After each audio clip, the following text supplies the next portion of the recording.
Yo guys, what is up? What's going on? You're probably confused again. I have another car in my garage that's not my WRX. And again, it's another car of Steven's.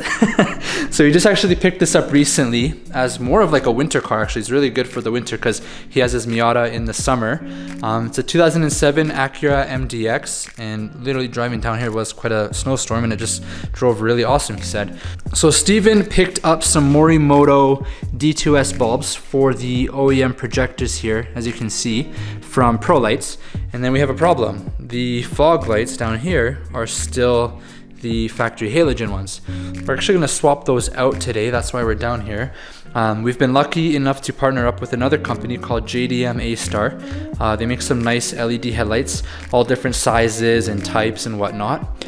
And you guys have probably heard of them before through my friend Mark over at Last Human's Garage on his YouTube channel. He had done his whole WRX up with their bulbs in some of his videos. So we've actually partnered up with them and they've sent us out. These are the H11 bulbs. So the H11s won't fit our Subarus, except for the base model WRX and STIs. You can put them in your factory projector if you want to do an LED there. Otherwise, you'd be looking at the H4 model of this exact brand of headlight. But we're gonna be installing these in his fog lights, and then you can still see the output and the color and whatnot. It's been a while since I've done an LED bulb video. And all right, so to gain access to the fog light, which is right there, we have to go through the fender liner on each side. We've already done the driver's side. Now we're moving on to the passenger. It's actually quite simple. You have to undo some of the clips, and then on the underside, actually, you kind of have to lay down, but there's some clips as well to remove. So just using a flathead or a clip removal tool, get those ones out.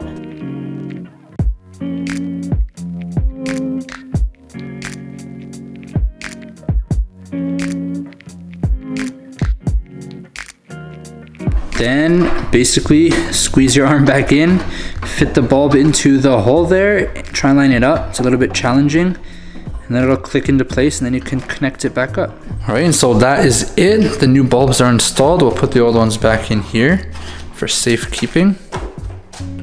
Now we're gonna move on and install some of these little T10 wedge LEDs. They're like just little single, oh, they have 3 diodes, one on the top and one on the side there. So got these now. Okay, so we just did the puddle light on one of the doors, so we'll turn off the light.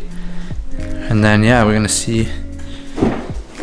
This is the OEM light on the door.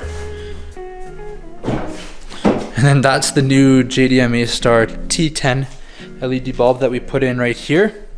That looks so nice. Some luxury, man. Very nice. It is a luxury vehicle. Now we just have to figure out the rest of this interior. Just like with most map lights, you just kind of pop it off, super easy. And then you're gonna burn your finger. Ow! He actually did. It popped in. Oh, 6 on. Nice.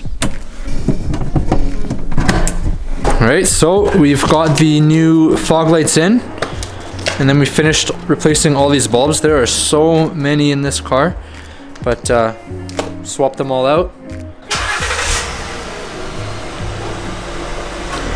Swapped out the license plate bulbs, looks really nice. And then we did all of the door kind of footwell bulbs. It's like super luxury now, it's really nice. The JDM Astar bulbs look pretty nice quality actually. They're all like a nice color temperature. They're all the same color temperature, which is something when you buy like cheap bulbs, you know, sometimes you get different colors in the pack, which sucks. But yeah, it looks good. Got the fog light done. Matches the Morimoto bulbs that he's done, and all looks good now. All right, and with that, we are complete the install on the Acura MDX. If you guys are interested in checking out those lights, I'll have a link in the description over to JDM Astar. And as you guys know, I've got an array of products on my WRX. Thanks so much guys for watching as always, and I hope you're having a great day or night, whatever it is where you are.